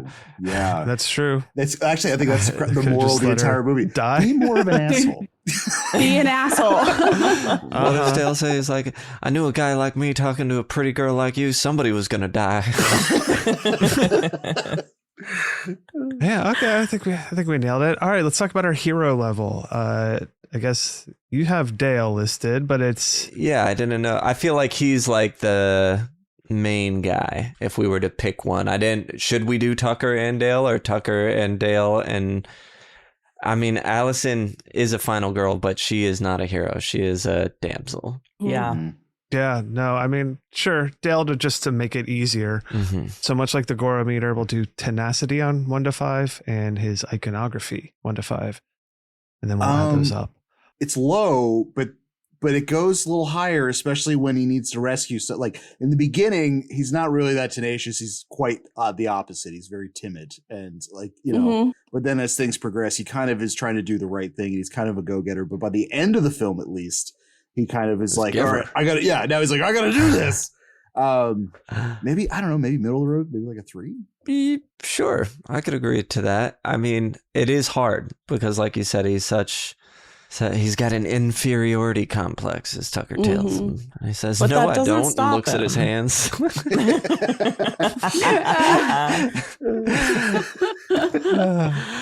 Yeah, I think he acts in spite of that because he knows that he should do what's right. Totally. The mark of a true hero. Yeah. Yeah, that's true heroism. So what number do we think that gives it? I was going to say 2.5. I was going to say middle of the road. Okay.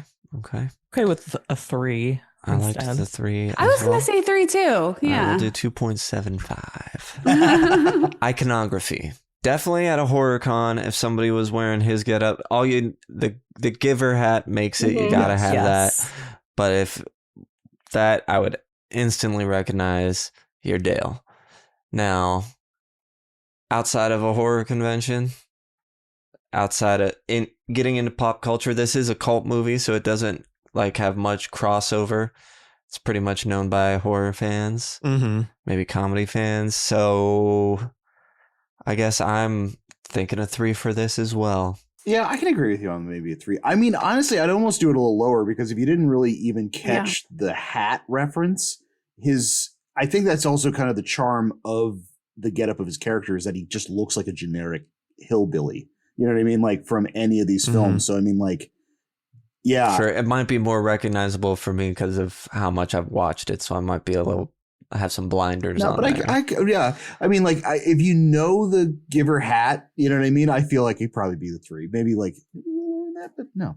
So, okay, I'm wondering if there's kind of a tell for this because I'm doing a little field research right now. And I'm looking at Tucker and Dale cosplays that people have done at cons.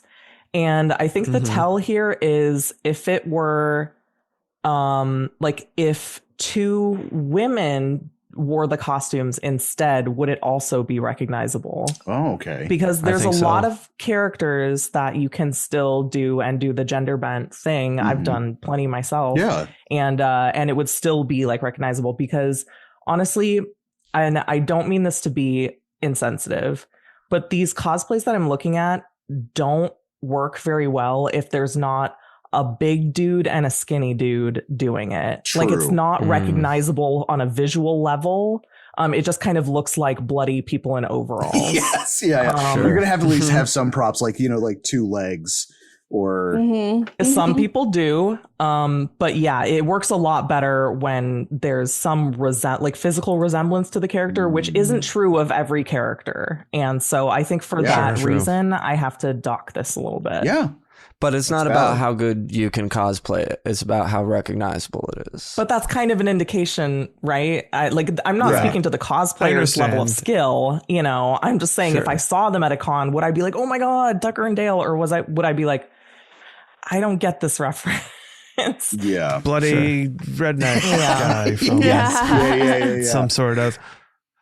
Yeah, like I think adding to it, like you would have to know the giver hat, or have, maybe it would benefit too if they had the bloody overalls and was also wearing the welder's mask and had the chainsaw.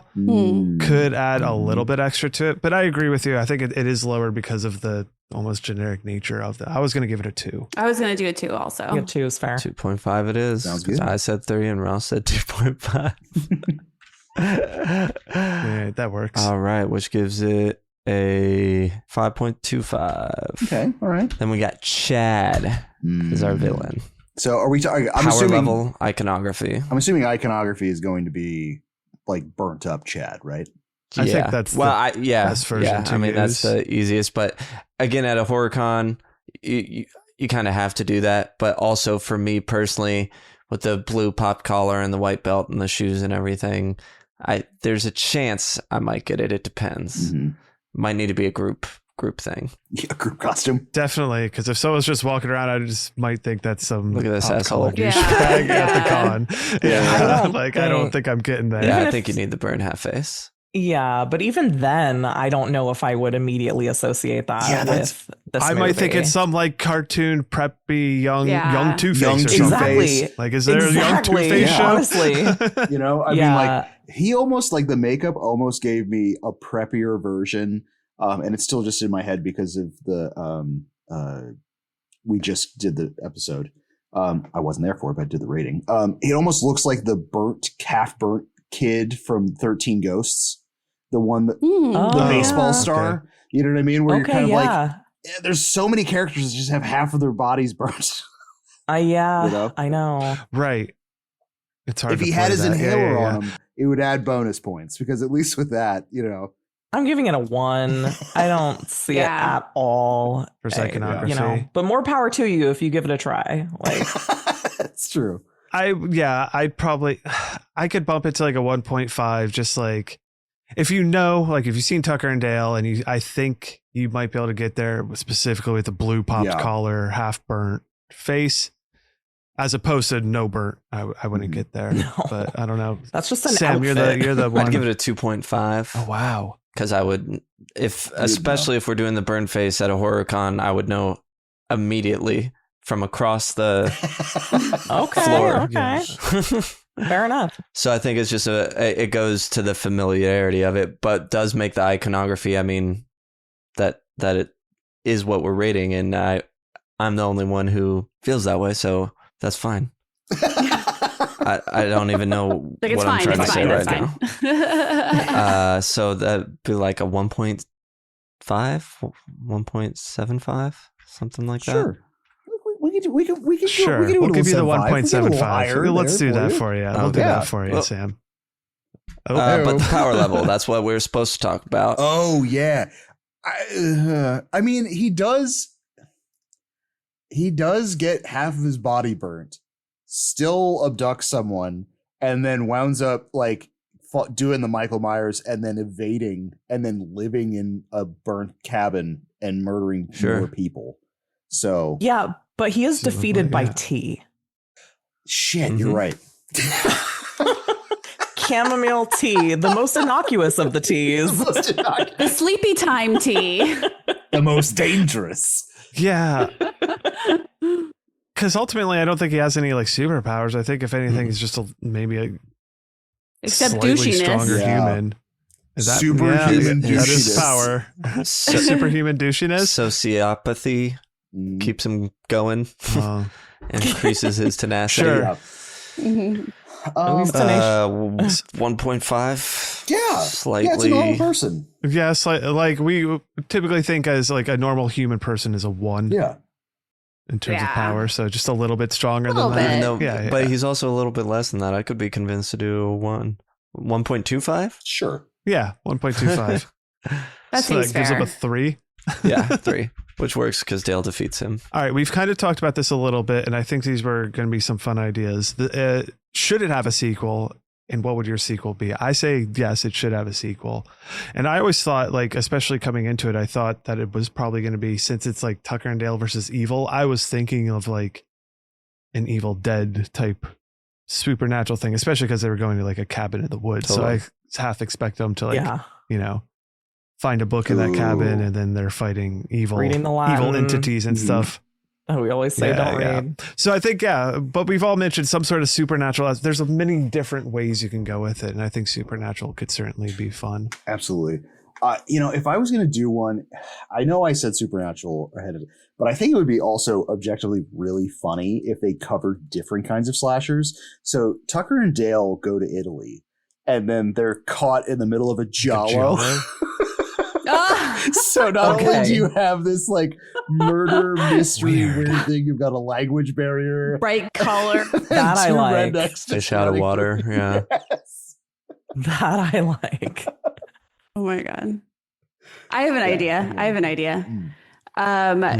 So I want to continue. And it's funny because Kelly and I were on another podcast last night talking about Alien Romulus. And I was like, what it would be really fun, because all those kids are kind of like, they're kind of dumbasses, and I was like, it'd be really fun if we had like a bodies, Alien Romulus.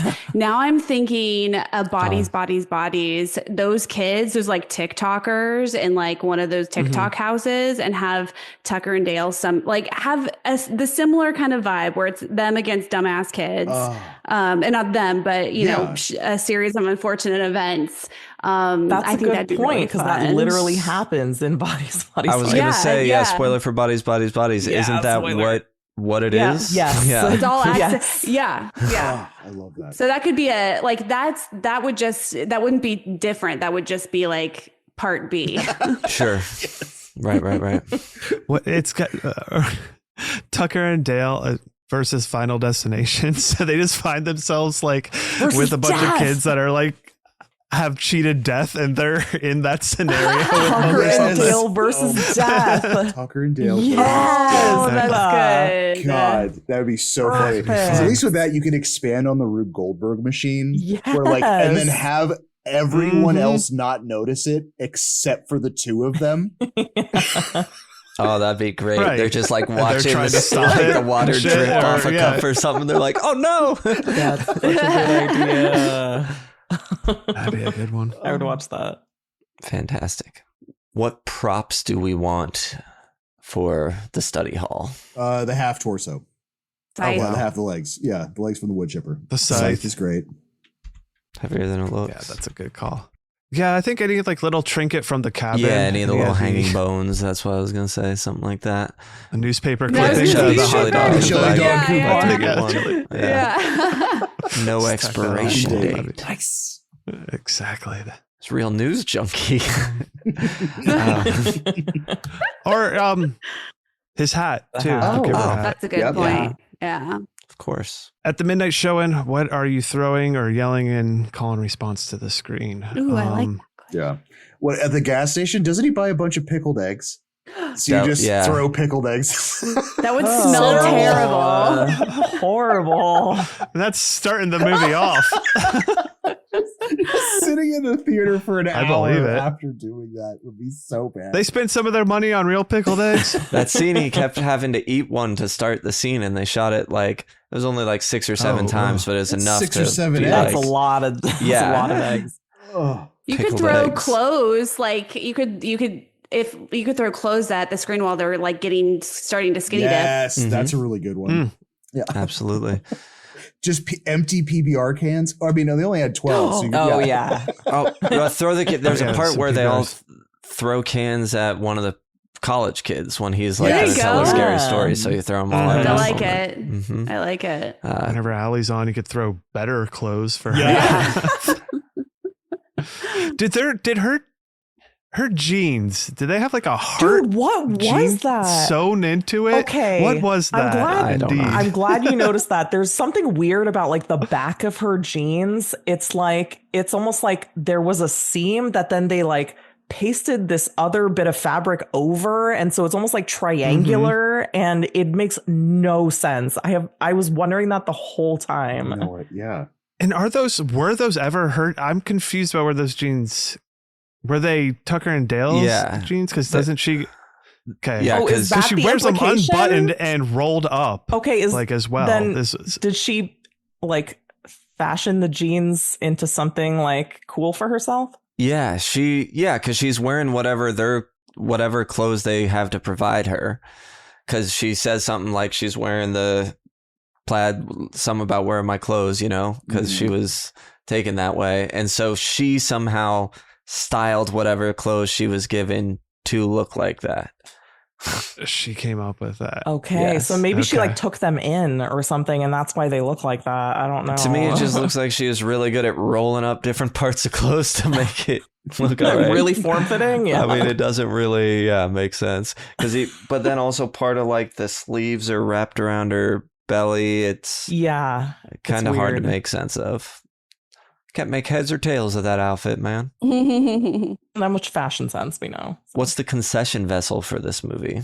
A wood chipper? A wood chipper would be hilarious. Stick your hand in there and pull out some. That's perfect. I love popcorn. that. Yeah, no notes. I love popcorn that. with red dyed butter. So you pull out blood red popcorn. Oh my god. A plus. No A notes. plus. You did it. You solved it. Awesome. I only want your fingers. Should we all cut our fingers open and bleed on it? Can you wrap your fingers around this? I'll take a Voorhees burger and a side of Jason's fingers. Show them.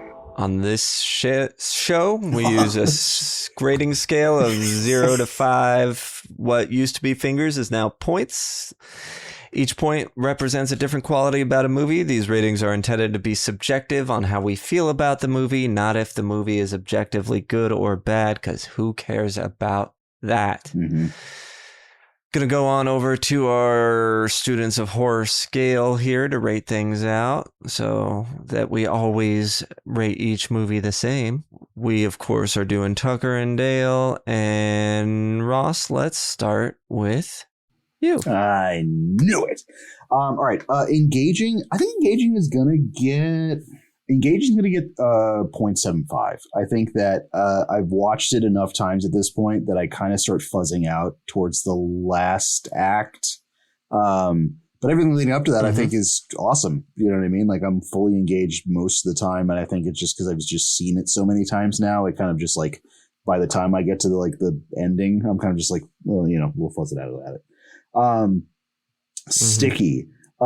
Dude, Sticky's gonna get a 1. I mean, there's so many, just all the accidental deaths, the dialogue, just the premise itself is just seared into my brain because it is such a refreshing, fun take on this kind of slasher movie where especially just having the perspective of the other side and not in a violent nature or something around those lines where it's just in the perspective of the killer or marching in the woods for 10 hours. But with this, it's it adds that really fun comedy aspect to it, especially with how goddamn funny it is. I think Stuffable absolutely could have a 1. I don't own any Tucker and Dale merch, but I absolutely would. Just because like there's so many funny things, like I don't know, there's such cool visual stuff. There's also just so many gag stuff in it that like you could have tons of. I mean, God, I would love to have a Tucker and Dale wood chipper pencil sharpener. Would be fantastic. Oh yeah, it'd just be 3D print that. Yeah, really it's got to be out there. Yeah, right.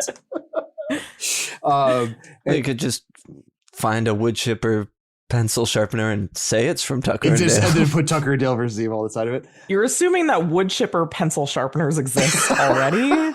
I am. Ooh, that's right. Good point. All right, I'm gonna find this out after we're good. And then Cockles. Cockles is gonna get. Honestly, Cockles is going to get the one. I mean, like, it is just such a fucking fun concept. This is like, I love horror comedies. And even as this one, like we said, it leans a little more towards the comedy than the horror stuff. The blending works out great. It plays off they play off each other really well. And it's just like, when it hit again, when a horror comedy hits, it hits. And this one definitely hits. Rewatchable is also going to get a one. I watch this movie at least once it's in rotation, you know what I mean, where it's like also for like to really nail the one, anytime someone asks me about a horror comedy, this is in the top 3 suggestions that I would give someone else, so that absolutely constitutes a rewatchable as a one. So I have no idea what score that gives me. 4.75 out of 5. Oh, yeah. Love it. I love this movie. That makes absolute sense. Yep. That works? Yeah. Perfect. All right, cool. Brian, I would like to hear your score for this movie now. Oh, sure. Engaging. It kind of loses me at certain points, especially towards the end. So I'll definitely give it a 0.75. Because all the other moments I am engaged, pretty full on. Sticky, how much do I remember this and how much do I want to think about it? I'll probably have to give this a 0.5 if I'm going to be honest. It's been a while since I've watched this and I did not remember much going back in except for the basic premise of it and the ideas behind it. I definitely remember a lot of the beats until I was watching it. That could change now that I've have it fresh in my memory again. Stuffable, what kind of stuff do I want from it? I'm probably going to give this a 0.5 as well, because I think there's a lot of the movie's good and there's a lot of cool stuff and imagery. I just don't like, we were talking about how Dale's iconography is very generic with just being a rednecky type thing. I don't know if I necessarily need a lot of that type of stuff. Cockles, I'll go ahead and give it a 1. It warms the cockles in my heart. I love the idea of this horror comedy in this world, reversing the roles, looking at it from a different viewpoint. And it plays all of that very well. And rewatchable, I'll give it a 0.75. It's not something I'm itching or put on quite as often as Ross, but who puts on anything as quite as often as Ross? That's very true.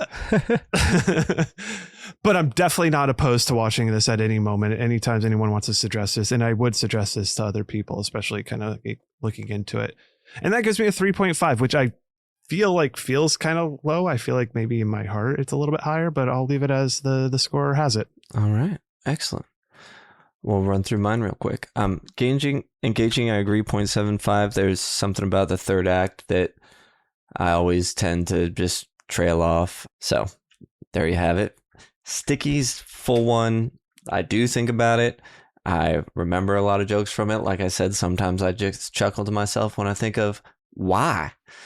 So definitely Sticky. Stuffable, don't have anything, just like Ross, but I definitely love something. I missed out when Creeperama had their shirt. So if they do it again, I'm going to get it. Cockles, that's also going to be a full 1. This movie is like a warm blanket for me. I put it on for bed a lot. Oh. So I've also, I've seen it a lot. Makes me feel good. Rewatchable, also going to be a 1. I don't watch movies as often as rewatch movies as much as Ross does, but this is one that is in my rotation, and I don't even know if that's a yearly rotation because I tend to want to watch new stuff more than I want to watch things I've seen before. But that's why it's a good sleepy time movie for me, because I'm very familiar with it and I can just put it on and let it take me away. So that gives me 4.75 out of 5, which doesn't feel right. So even though it's not fully engaging, I'm going to change it to a 1 because it's a 5 for me. Nice. Loves it. All right. So that will now take us over to our guests, and I will help walk you through each little thing that I took we notes do. while you were talking because I should have taken notes. Sorry, I was just so engaged in listening. You don't have to. But since you took notes, Kelly, we'll go ahead and start with you. Engaging. Okay, so engaging. I think I agree with the 0.75. Again, because of the issues in the third act. It's nice that the movie's fairly short, which is a big plus, especially Under for 90. this. Especially for this kind of movie. Like, you want it to be a tight less than 90. And so I give it a lot of credit for that. But 0.75 just because the flaws towards the end. For Sticky, I'm going to give it a 0.5. I had seen this once before, and I really didn't remember very much of it, even though I enjoyed it a lot watching it again. Nothing had stuck with me like over the years for some reason. I mean, it's been diluted so much by 1,000 other movies. So I had to kind of dock it there. So that was a 0.5 for me. Stuffable, I'm going to be really harsh here and give it a 0.25. Okay. If someone gave me merch for free of this movie, I would absolutely wear it for sure. Like, I would happily wear it, but I'm really stingy with the stuff that I buy and keep around because I'm like a super neat freak. So I just don't have that much extra stuff just around. So 0.25 on that one. Cockles, a 1 for sure. Like, absolutely super heartwarming. Super made me smile, and I had a really fun time with it. I can absolutely see it being someone's comfort movie, like Sam. Thank you. Totally makes sense. And then rewatchable, I'm going to give it, I'll give it a 0.75 there as well. I think it's plenty rewatchable. It's just that if I was going to go for this type of movie, I have a lot of favorites in the horror comedy genre that I would probably gravitate to first. So that's kind of my like thing. So Can you think of a first example? What's your Send I Help? love horror comedy. Send Help back there. Oh, okay. Oh yeah. Obsessed with. I actually just rewatched it again because it was my fiance's little brother's birthday and he hadn't seen it. So gotta watch this. Anything by Sam Raimi is what I'm saying. So that was a 0.75 for me. It's plenty watchable. Cool. I just probably wouldn't choose it. Sure. And that gives you a 3.25 out of 5. How does that feel? That feels a little harsh, but I think if I just chose a rating just out of my head, I probably would have gone with 3.5. So I guess it's pretty close. Not too far. Yeah. All right. Okay, Sarah, engaging. What do you think? It's funny because I was nodding along with Kelly because a lot of my opinions are very similar, but I'm going to give that one a 1, engaging, because it's just so fun. Like, I didn't want to check my phone. I had my computer out because I was writing down the quotes and stuff, but it always keeps my attention. It's just so fun. Fantastic. Love it. Sticky. How memorable you think about it? I'm going to give it I think, Kelly, you said 0.5. I'm going to give it a 0.75 because I feel like, I just feel like Tucker and Dale are such memorable characters. You might not remember every single word they say, but you'll remember the PBR, you'll remember the hat, you'll remember the sweetness, you'll remember the fishing scene, and I feel like there is stickiness there. Excellent. I agree. And then we have Stuffable.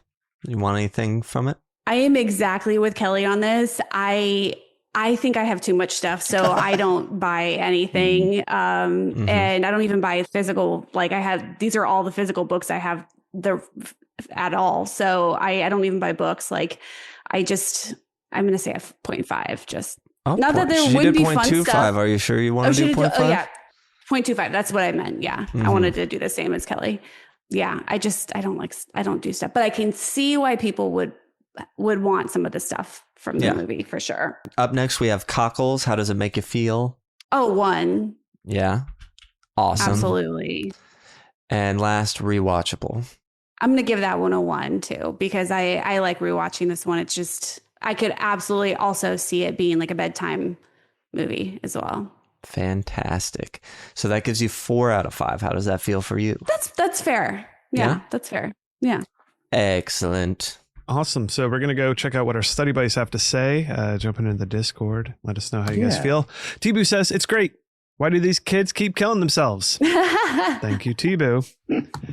And Trevor says, watch this randomly while working in the Forshawn at about 3 a.m. It came out of left field and smacked me in the face with its greatness. It's hilarious. And at the time, it was something different from the status quo. Good acting, fun kills, and situations. It's 5 prime colors out of the school's coloring box. So Trevor's right there with you, Sam. I'm giving it a 5. And that's all we got. It was kind of quiet for this one. Yeah. I'm like, it made me a little sad. Brian, could you tell us how this movie compares to others in the Goo Book? I can. For our 3 scores for the students, it is a 4.4, which gives it a B+. Solid. Which is sitting up there nice and high, which is great. Sarah and Kellie, your average score for it together was a 4.0. Combined with ours, that gives it a 3.625. B- total. Yeah. So within the 4.4 world that we have, other movies that we put as a 4.4 include A Night of the Living Dead, Gremlins, Ghostbusters, Blade. Those are all our 4.4s, it looks like. Some definitely right above it and right below it. Of course. It's up there in good company. Good. And that concludes this episode of Students of Horror. If you're enjoying the show, want to stay connected with us, follow at Students of Horror on Instagram and Threads. If you want to see... I was wrong about something. I was wrong about those scores. I know. Your average. I know. Yeah. Their average was the 3.625. I was looking at the wrong things. Mm-hmm. Your 3.625, and our average with the guest is a 4.0. Ah, excellent. There it is. Good. So it's higher. It's better as the average altogether. Right. Yeah, because one was a 4 and one was less than a 4. So I knew their average wasn't a 4, but I didn't want to check. We were all like, yeah. If you're enjoying the show, want to stay connected with us, said all that, Students of Horror. Ross, he's Ross Purvis on Instagram. If you're in Ottawa now. Yeah, not Orlando anymore. Different O-town. You can get tattooed by him. Check out his art and tattoos at Ross Purvis on Instagram. You can follow me at Machete Sam and Brian at Birdwitch, Bird with a Y, Witch with an I on Letterboxd if you want to see what we're watching and stuff like that. Want to hang out with us and fellow members of the study group? Join our Discord, become part of the community. There's a link to all that gooey goodness in the show description below. That's right. And we have to say a big thank you to Final Girls for coming back on the show. Kellie, Sarah, thank you so much for joining us again. You guys are awesome. Before we head out, can you once again tell our listeners how to find you guys? Yeah. Thank you again for having us. This is always so much fun. We have so much fun with you guys. Honor. Yeah, it really is. When you reached back out, I was just like, yes. So we'll definitely got to have you guys on ours. But yes, we are Final Girls Podcast. We are on Instagram, Final Girls, the podcast, on Blue Sky, Final Girls Podcast.